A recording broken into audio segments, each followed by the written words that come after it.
Good evening, everyone. Welcome to District 63's Mentor Mondays. My name is Stephen Shaner. I will be your host this evening and master of the Zoomerverse. And I can say that because I now have 2 certificates from Toastmaster declaring me a master of the Zoomerverse. Not sure what that means, but we're going to have fun anyway. Club coaching is our subject tonight. We have a great presentation. Club coaching, personal development for coaches in District 63. Please welcome our presenter, distinguished Toastmaster, Kristen Phillips. Thank you, everybody. Thank you so much, Stephen. I really do appreciate your wonderful introduction. Can everybody see my screen? Very good. Tonight, I'm going to talk to you about club coaching, but more of in a personal development sense, rather than the actual coaching. Beth last week had an amazing presentation on the basics of club coaching, but now I'm going to kind of talk about what it means for you inside and your personal development to become an excellent coach in District 63. First of all, what is a coach? Let's talk about what a coach is with personal development. A coach is a facilitator. They help facilitate meetings. They help facilitate answers for the person that they're coaching. They're a teacher. They've got all the experience, maybe in their minds, that they can help teach and train the person that's being coached. They're a guide. Guide could also be a mentor, but a guide can be a coach too, guiding you in the direction that they want you to realize your full potential and go for. Coach can be a cheerleader. They can be standing off on the sidelines with that whistle in hand, blowing it really hard, but cheering you on every step of the way. That's one of my favorite parts about being a coach, is being a cheerleader to somebody, for sure. They're an advocate. Let's talk about an advocate. They're there on behalf of you. They're standing there with you. They're advocating for your success. That's what a good coach can do. Okay, let's talk about what makes a great coach. There are only a few things that make a great coach. Number one, you got to be human. I mean, let's face it, dogs and cats are great, but you got to be human to be a great coach. And number two, you've got to have that willingness to learn and to grow and to help others. So with that all being said, let's kind of dive in. What can a coach do to help somebody? I mean, in District 63 or in regular coaching, let's say you want to do life coaching.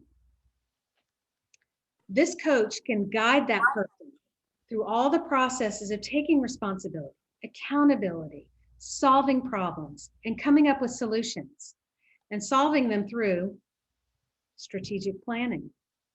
A good coach knows how to plan strategically. A good coach knows how to design and implement a long-term growth plan that's sustainable, not just a growth plan to let somebody out there and say, okay, go and do it, and then let them down. This has got to be sustainable. A good coach can do that. Now, I'm going to delve into the qualities of an effective coach. As a coach, you've got a lot of personally developed skills that you can learn and that you can help implement in your coaching career. Whether or not you're a coach with D63 and coaching a club, or whether or not you're coaching a basketball team, or whether or not you decided to be a life coach and you're coaching somebody one-on-one. Maybe you're a coach at work. Maybe you're a coach somewhere else in life. Maybe you're doing this as a full-time job. There are some qualities of an effective coach. Number one, you've got to be a good listener. And we're going to delve a little bit more into all of these things. Number two, a good conflict resolver. We're really going to talk about conflicts, healthy versus unhealthy, and what conflicts really entail in a few minutes. They've got to be a good critical thinker. We'll talk about critical thinking. I took an entire class in college on critical thinking and critical thinking skills. That was the hardest class that I had to take, because I guess I wasn't a good critical thinker until I really discovered what critical thinking was all about. An effective coach is a really good problem solver. They can see problems and they can help navigate through all of those problems. You can say issues or you can say problems. I recommend saying problems because if you say issues, then maybe that's not as hard-nosed as a problem. You've got a problem, you've got a solution. You've got an issue, meh. Qualities of an effective coach, good problem solver. An effective coach is a good goal setter. Let's set some goals. Let's set some SMART goals. Let's do VUCA. Let's get you to where you need to go. What steps do we have to take? Beyond that, you've got to be a good organizer. If you're going to set some goals, you've got to be organized to help set those goals for the person that you're coaching or the club that you're coaching. And lastly, got to be a good motivator. That is so critical. Nobody likes a Debbie Downer, right? You've got to be able to motivate instead of demotivate. Now let's go into all of these bits and pieces and just unpack some of this. Let's talk a little bit about listening skills. A good listener will listen to understand. A not so good listener will listen to respond. Have you ever talked to somebody and then listened to them and then were thinking in your mind the whole time that, hey, I wanted to say this and I wanted to say this, and you were just ready to shoot back on that and you haven't really listened to them? Most people do that. Most people listen to respond and they don't listen to understand. Not standing present in the moment and listening to that person and trying to understand where that person is coming from and what they're saying. Listening skills entails listening to understand and not necessarily listening to respond. Along with listening skills, it's asking the right questions. You listen to understand and you do formulate your questions, but you're still listening to understand. But you've also got to ask questions. Maybe there's a deeper problem there. If that person is dealing with an issue, got to know how to ask the right questions. A listener will share their ideas. But again, let's go back to number one, listening to understand and sharing ideas. You don't listen to want to share your ideas and not listen to them and understand what they're doing, what they're saying. You've got to listen and then share your ideas once they're done speaking. A good listening skills includes brainstorming. I love brainstorming. Me by myself, I write down items on a piece of paper. It is not half as good as being with a group of people brainstorming all items.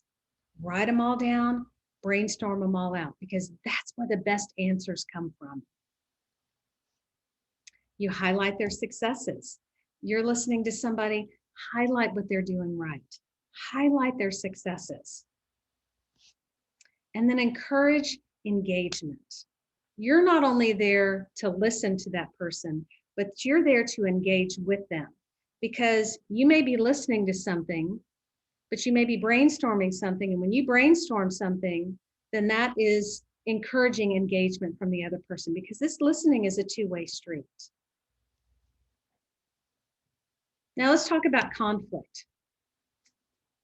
A good coach is a very good conflict resolver. But let's talk about what conflict is. Conflicts can happen when one or more persons feels unheard. Again, it goes back to the listening to understand.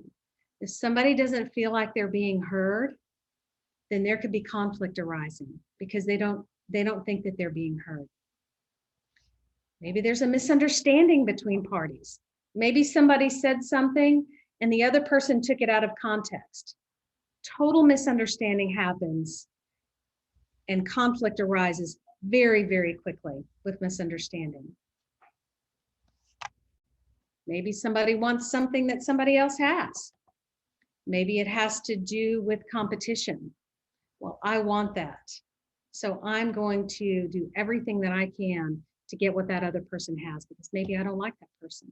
Maybe that person's got something that I feel like was taken from me. absolutely can happen with conflict. Blame game. I've seen this so much. Not taking responsibility and blaming something for something that may have happened always, almost always produces an unhealthy kind of conflict. When somebody blames somebody else, guess what?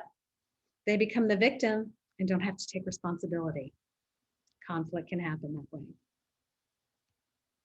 Selfish motivations.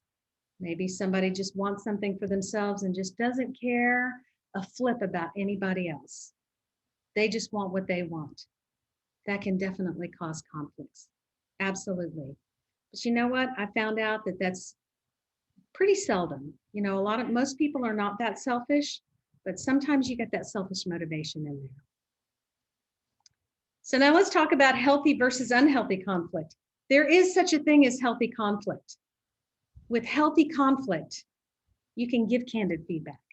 You can receive candid feedback. Healthy conflict can produce debating. Debating is very healthy. Debating is normal. But you got to do that in the right way. Healthy conflict can create good feelings of camaraderie. You have got an idea, somebody else has got an idea. It could have turned into a conflict, but you gave candid feedback, you had a debate, and now you've got really good feelings of camaraderie because you understand and you respect the other person. What is unhealthy conflict? Unhealthy conflict is arguing, bickering, arguing, back and forth, not giving candid feedback, arguing. Instead of debating, you've got hostility. That is an unhealthy type of conflict. Hostility is never good in any situation. And instead of creating good feelings of camaraderie, what does it do? It can create bad feelings. It can create enmity between people. And you know what? That's how wars are started. So now let's talk about a good coach with good conflict resolution skills. What does that entail? Most of the time, conflicts can be resolved. But how? What would a good coach do? A good coach is a mediator. They can mediate between parties.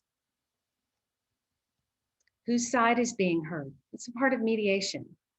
Do you feel like your side is being heard? No. Do you feel like your side is being heard? No. Why not? That opens up an entirely new feedback loop. Let's talk about personal life. Maybe that person is in a conflict with another person because of something that is going on in their personal life. Maybe COVID took a big toll on them. Maybe they lost somebody recently. Maybe they lost a job. Maybe they're in a situation financially where they don't feel like they can get out. And so they're being hostile and they're in conflict with everybody because of something that's going on in their personal life. The good coach will dig deep into that and find out what is going on. Find out, is it personal? Is it not personal? If it's personal, it can be dealt with. Are the people open to solutions? You know, if you've got something going on in your personal life and the good coach comes up to you and talks to you about that, they can bring that over to the side and really dig deep into the true situation that's going on and help resolve that conflict. A good coach has also got good problem-solving skills. We talked a little bit about that in the conflict resolution. Good problem-solving skills includes seeing the biggest obstacles. Again, personal life. Do you have something going on in your life right now that is keeping you from achieving that goal? Let's say you're a coach of a club. What is the biggest obstacle to the club's success? Do you have leadership that is not taking their responsibility? A good coach will see the biggest obstacles. They will dig down and look and find them. A coach usually has an objective viewpoint. Don't side one way or the other. I wouldn't side with my coaching clients, but I've got that objective viewpoint because I'm that third party. And I want to find out what that is that's going on in their life objectively so I can help them solve that problem. Problem-solving skills tackle that problem. It may not be an issue. It may be a big problem. Let's see it for what it really is. Let's not sugarcoat it. Let's not candy apple it. Let's go through to the heart of the issue and let's tackle that problem. Good problem solving skills includes empowering others. Let me empower you to take responsibility. They don't do for the other person, because if I take care of somebody's problems, then guess what? They don't have to take responsibility. And I enable them. I enable them not to have to take responsibility, not to have to do anything. And then guess what? I'm going to be blamed because I did the work and the other person didn't do the work. A good coach will help empower others to take that responsibility. Discouraging groupthink. Does anybody know, or does anybody not know what groupthink is? Well, let's talk a little bit about groupthink. Have you ever been in a group where everybody agrees on every single point? Somebody says, I think that we should do this. And everybody else goes, yeah, that sounds like a great idea. And then somebody else says, well, I think that we should do this. Oh, yeah. Oh, that's a perfect idea. And everybody agrees with everybody else. Then you come down into groupthink. And what that does is it does not open up more solutions. A good problem solving skill or a good problem solver will discourage that groupthink. And we'll say, let's think outside the box. What other ideas, what other solutions can we come up with that could help solve this problem? And doesn't take everybody saying, yes, let's do this. Maybe they'll play the devil's advocate. And encourages implementation of solutions. There is nothing, almost nothing worse than procrastinating. You've got the solutions, go out and do them. Because I can tell you, the longer that you wait to implement solutions, the less motivated that you're going to be to implement those solutions. So a good coach is going to encourage that. When is now a good time to start? Let's do it right now. Okay, let's talk about critical thinking skills.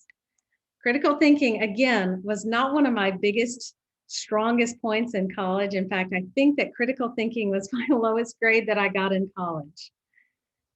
A good critical thinker will see the big picture. They're going to be adaptable. They can see things from others' point of view, and they can see outside of that. They think outside of the box. If I'm standing out here coaching somebody, then I would like to see the big picture and see beyond the problems and see the solution. They have intellectual curiosity. They're curious about the makings of the club or the makings of the problem. What happened? I want to be curious about what happened to get you to this point so we can get you to the solution. They think through problems. We talked about being an expert problem solver. They think through problems. They don't just skim over the problems and say, well, I think this, well, I think this. No, they delve down, dig deep into what is the core issue of the problems. If you're coaching a club, what is that core issue? If you're coaching somebody that's having issues with their relationships, what is the core issue? They think through the problems. Then they analyze the situation. Okay, this is where you are, and this is where how I think that you got to this situation where you're at right now. Now let's create a solution and let's implement a plan. They ask thoughtful questions, not just who, what, when, where, why questions, but thoughtful questions that provoke the person or provoke the club into thinking about why they got to the situation that they're in, why they needed a coach. They ask thoughtful questions. They use resourcefulness. I like this. They're resourceful in pulling from all sorts of different situations. Maybe I'm going to pull from the experiences that I had with my life. Maybe if I'm coaching a club, then I'm going to pull from this club right here who's strong, and I'm going to use this club as a resource. Maybe I'm going to use this person as a resource. They're very resourceful in looking for answers. And then they're open-minded to solutions. It's not my way or the highway. It's not the coach's way or the highway. Maybe there's 2 or 3 solutions to this problem. A good coach is open-minded to solutions. What else does a good coach do? They're very good at organizing, excellent organizational skills. Map out a process. Where are you at right now, and how can we get you over here? And what steps do we need to take to map out this process? I'm a visual thinker. I see things, when I see things mapped out, I can read them. If I hear things, not necessarily can follow them out. I am more of a visual thinker. Maybe somebody is an auditory thinker. Maybe somebody's a feeler. A good coach will map out that process depending on the person's auditory, visual strengths. They brainstorm. They write down everything. What are all possible solutions? What is everything? Dump it all out. Do a brain dump, because within that, you're probably going to find 3 or 4 golden nuggets that you can use for solutions. Then out of that, prioritize ideas. Let's prioritize everything that we want to implement for this solution. We've already mapped out the process. We brainstormed it. Now let's put all of these in a very succinct plan that we can map out. And then a good coach delegates. If you're coaching a club, delegate it out. You don't have to do everything. Delegate out the solutions to those parties involved. And then as an organizer, track your progress. I mean, if you set somebody on the right path and you say, just go and enjoy your mapped out process, and never tracks it, maybe that person, who knows, maybe never get out of the gate. A good organizer will track that process. Now, lastly, and this is one of my favorite parts, is motivational skills. Does anybody know what PMA is? PMA is a positive mental attitude. A good coach has got to have a positive mental attitude. If a good coach goes in and has got so many issues going on in their life right now and goes in there with a really bad attitude, guess what? The person being coached or the club being coached can feel it. Having a positive mental attitude is crucial for success. Motivation, inspiring through experience. Everybody's got a story. Every single person has a story. Every single person has an experience. And any person at any time can take anything from their mind through experience and use it to help somebody else. A good motivator can inspire through their experience. Lord knows I've got a lot of stories in my mind, and I pull from them. I pull from all of my successes, and I really pull from all of my failures too. In fact, there's so many failures. I've got more there than I do success. But you know what? If I can help inspire somebody through that experience and tell them to push on, then I will absolutely use it. As a motivator, you're futuristic and forward in thinking. You can see the future. I can see where this club is going to go. I can see where you can end up as somebody who's being coached. Let's say you're a life coach and you're coaching somebody who wants to maybe change jobs or maybe wants to have a better relationship. You can see the end. You're forward thinking. This is the goal that we're setting you out to be. I can see this in the future and I can see you getting there. So let me help inspire you through my positive mental attitude, through my experience. Not easily moved by drama. There are a lot of people who live with drama and who are motivated by drama and who just have drama happen to them all the time. A good coach is not easily moved by them. I know that very well. I've got that in my family, and I can't be moved by that. Because if I'm moved by drama and if I get sucked in, then I can't be very effective at all. A good motivator is not easily moved by drama. I see it and I look past it. And I do that by keeping my tongue. Keeping his or her tongue means not throwing up on somebody, words and bad attitudes. Keeping your tongue means if somebody says something that may set you off, you keep your tongue, because maybe they're saying something to you, but not really meaning that towards you. It keeps drama down. You keep your tongue, especially in difficult times when you're coaching somebody. You build a desire for success. I love to help motivate and push people for success because I can see that in them.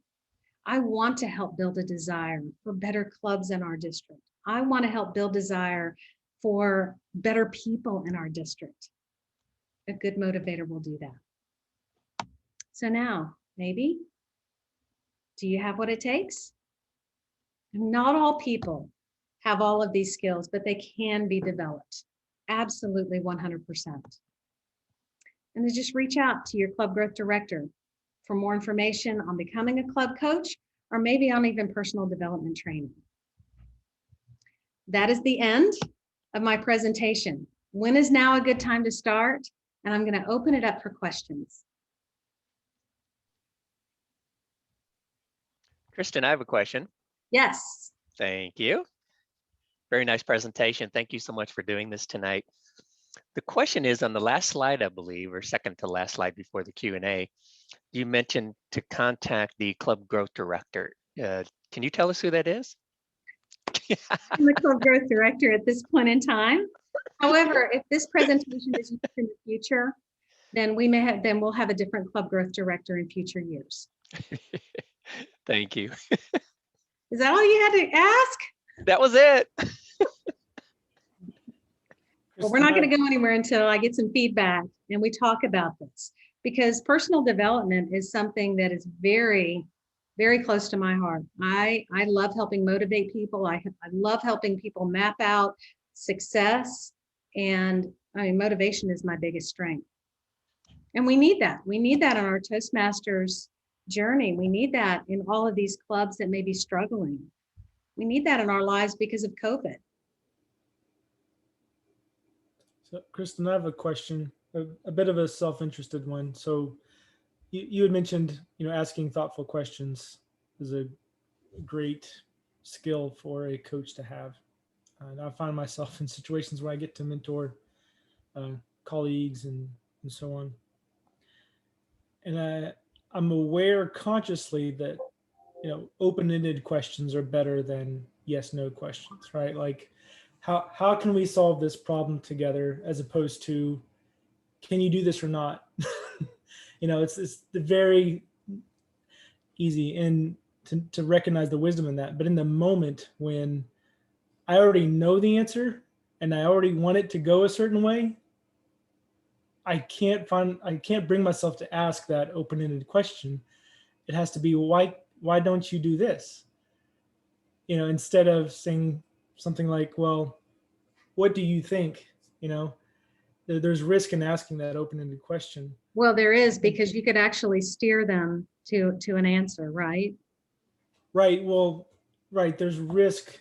There's definitely risk in asking a yes/no question. And that's the problem, right? Like, that's what I want to avoid. But then when I want it to go a certain way, there's risk in asking an open-ended question, because they may answer differently than what I want them to.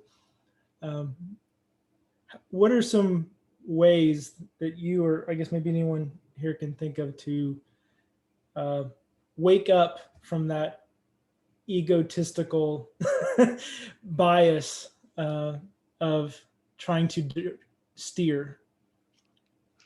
Oh, would you be open to?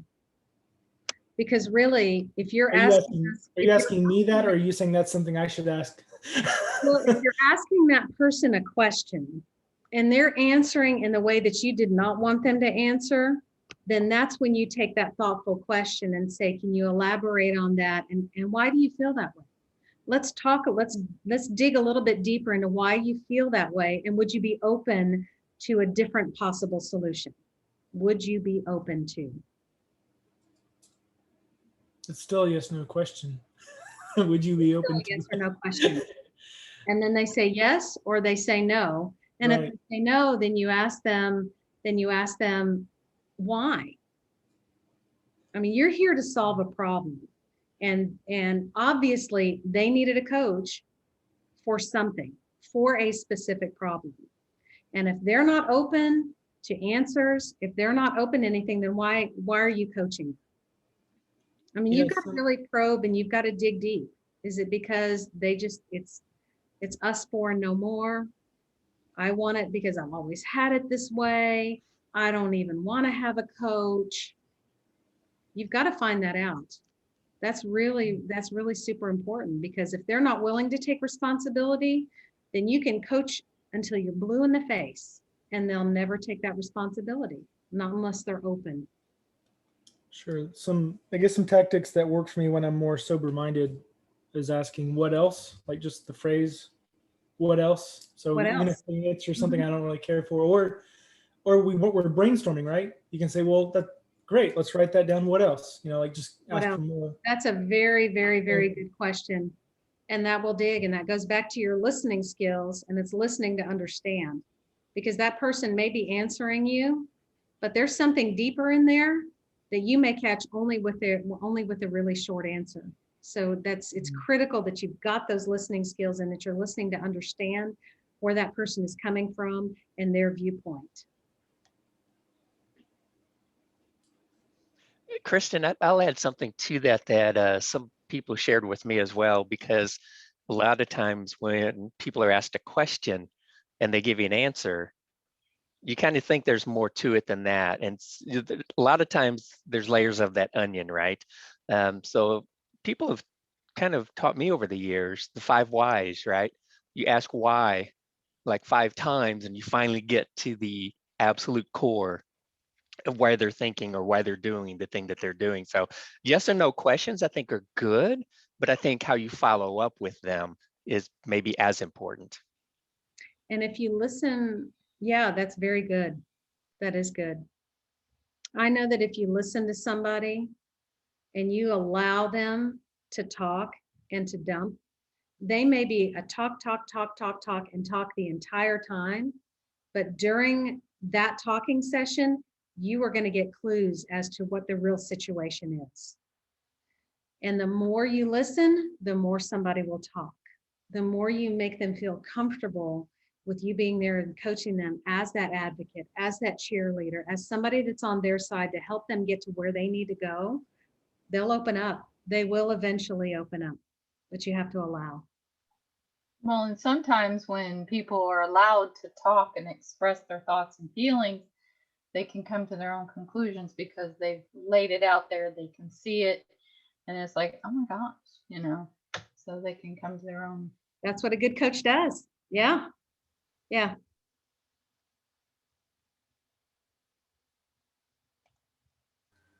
Kristen, as far as coaching in Toastmasters, how much experience do you think we need in order to be a coach? I mean, as a first-year Toastmaster, could I be a coach? As a first-year Toastmaster, I would recommend getting a little bit of training and coaching from somebody else. We're developing a program where we would have these newer Toastmasters go into this coaching program to where they learn the ins and outs of effective coaching. It's really important. I mean, you could be the blind leading the blind. If you were a very new Toastmaster and just were raring to go and wanting to help, but didn't know a lot about Toastmasters at all.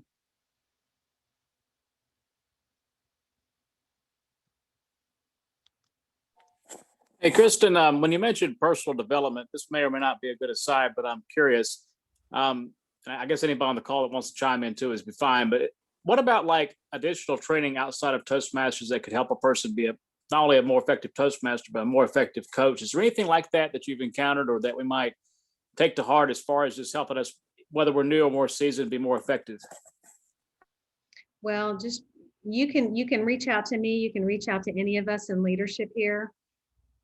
The whole coaching, we're going to be having some coaching training coming up really soon, but the personal coaching and personal development is super critical. So if there's somebody who wants to be a coach in Toastmasters or wants to be a coach, have them reach out to us and we can help them. Dory, I see your hand raised over there. Yes, yes.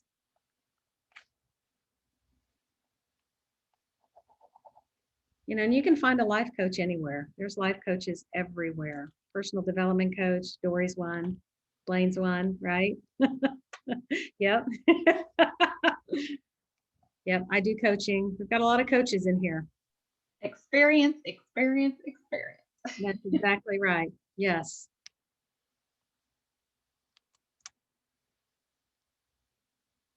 Anybody else have any feedback?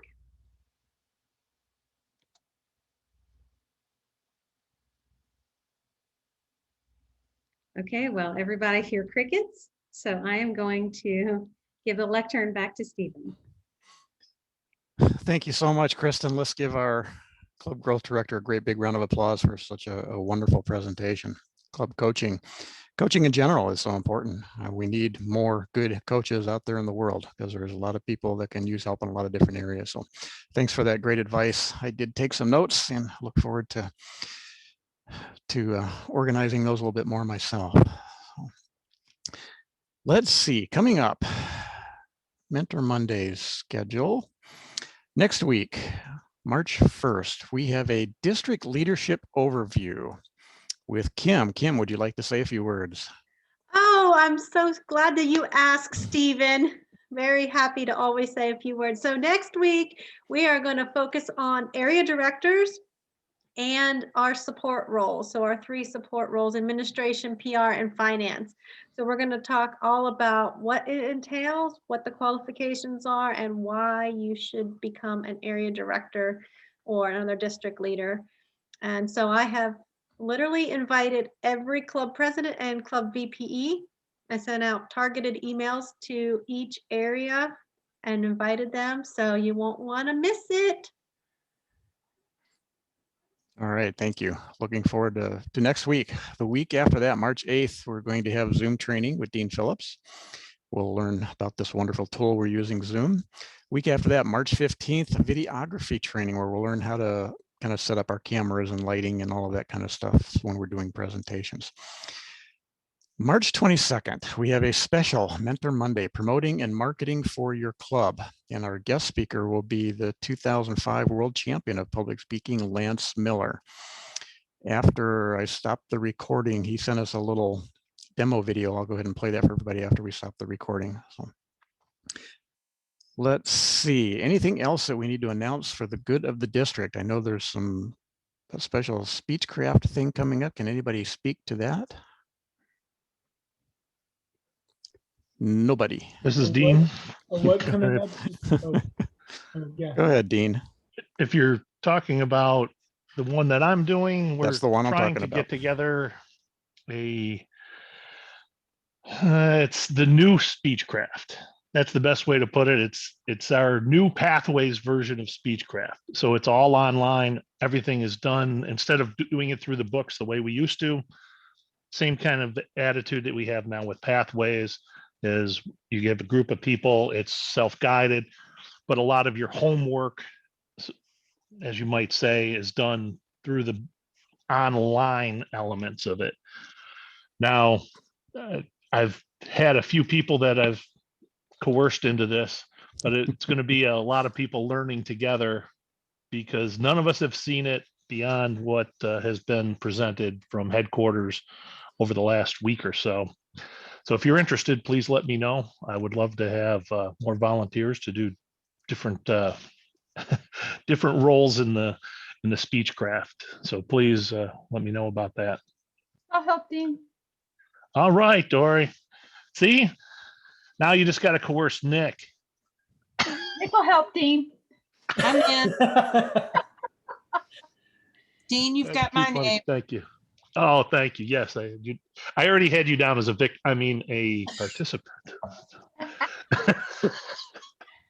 Okay, future Mentor Monday topic, coercion techniques. Well, You know, I just told Dory that she needs to teach that. Like that needs to be a workshop at TLI, and she needs to teach it.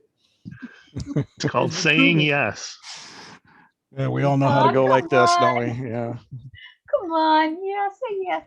Which reminds me, March 6th is the Area 52 area contest. And we have all the rules filled for judges and stuff like that, but we can always use guests to be there and be the audience for them to present to. See, told you. Excellent. I put a question in there. Well, right Nick after the answered it for you. presentation. Does anybody have a PowerPoint presentation on officer roles within the club?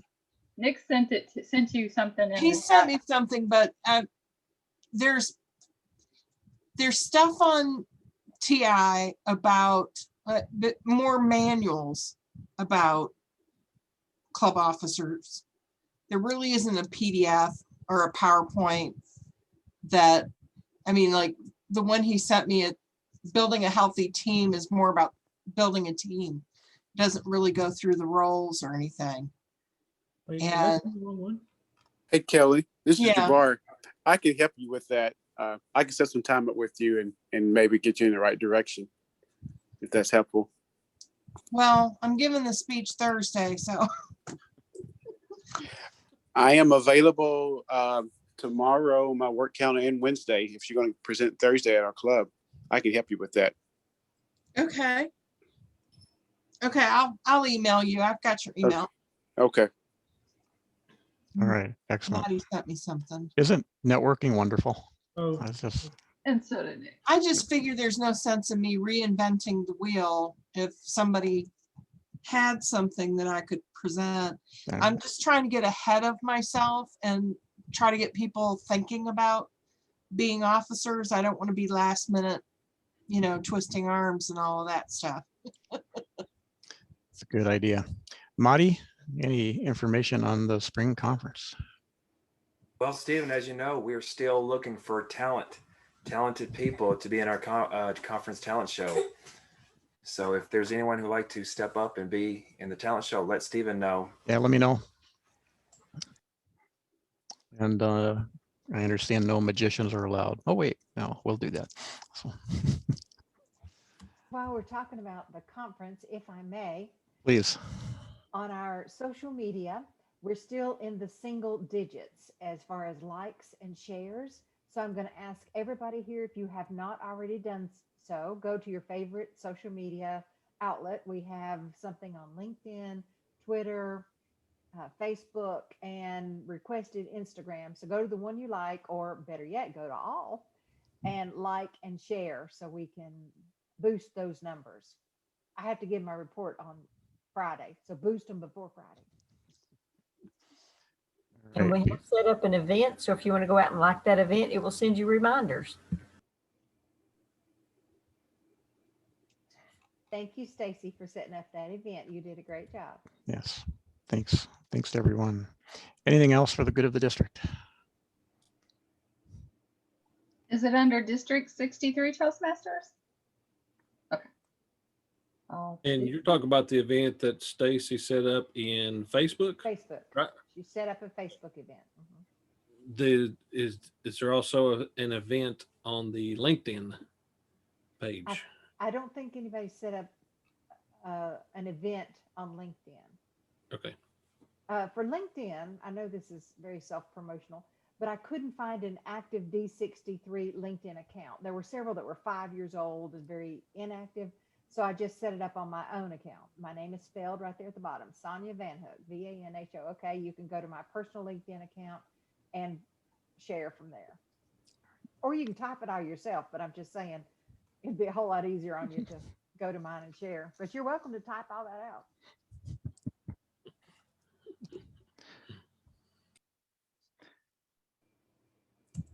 All right, Stacy, if we have a minute, might I be able to just mention this engaging workshop? Sure, absolutely. I've already sent something out to the area and division directors about it, so go ahead. Oh, okay. I participated 2 weeks ago in a Las Vegas group meeting with 2 Las Vegas clubs with a guy from England who is a DTM. His name's Andrew Bennett, and he does Your Engaging Voice workshop. It's about 2 hours long, and he goes through vocal warm-ups, how you warm up your voice to make your voice sound richer. Then he takes 2 members who have agreed in advance to give a portion of a speech, and he coaches them right there on the spot. So they get automatic feedback on how they could have made their speech a little better. And then at the end, they do a portion of table topics, and somebody from whoever's hosting it does the table topics, and he coaches that as well. He's engaging. And it was a lot of fun, and I learned a lot from it. Just the way he took a couple people, and let me open this up. He's been an actor in England, and he's certified to do vocal training. Let's see, he's a public speaking teacher. He's a fellow of the Royal Society of Arts. He's a classical singer and a voice coach. So he's really interesting. And I thought it would be something great that we could come together and have all the clubs kind of publish it out and see how many people we could get to come. I've got if anybody's interested in seeing the, Dory's like, yeah. I don't know how to put this in the chat. How do I put this in the chat? I'll put my email in the chat and you can send it to me that way. Okay. Yeah. Is it a file or? I've got a PDF. Just click and drag it into the chat. Oh, there we go.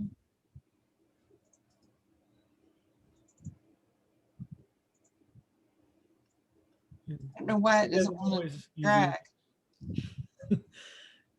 It's not working for me. Oh. I think I need to save it down before I try to pull it in. File.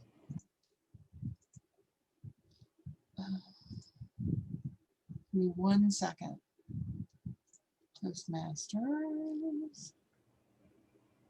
And Kelly, I appreciate you asking for what you did, because in my searching, I ran across something I need from my role as VPE. Found a new member orientation PowerPoint, so that was handy. Not what I was looking for, but it was what I needed. So. Okay. There, now it's in there. Your engaging voice. He's quite the dapper Englishman as well. So, and I don't think he charges anything. I don't know, but he didn't say anything to me about money. He said, put a committee together, and if you've got a committee, then we'll talk about what we need as far as, people to give a speech and people to be involved with the table topics and that kind of thing. So I'd like to put together a committee to do it. Okay. All right. That was easy. Be a good high performance leadership project. Oh, and I've got to do one of those for my DTM too, so I can help. I'll do whatever you need me to do, Kelly. You need me to recruit for you, I will help you. I think it'll be a lot of fun, and I think it'll bring in a lot of people.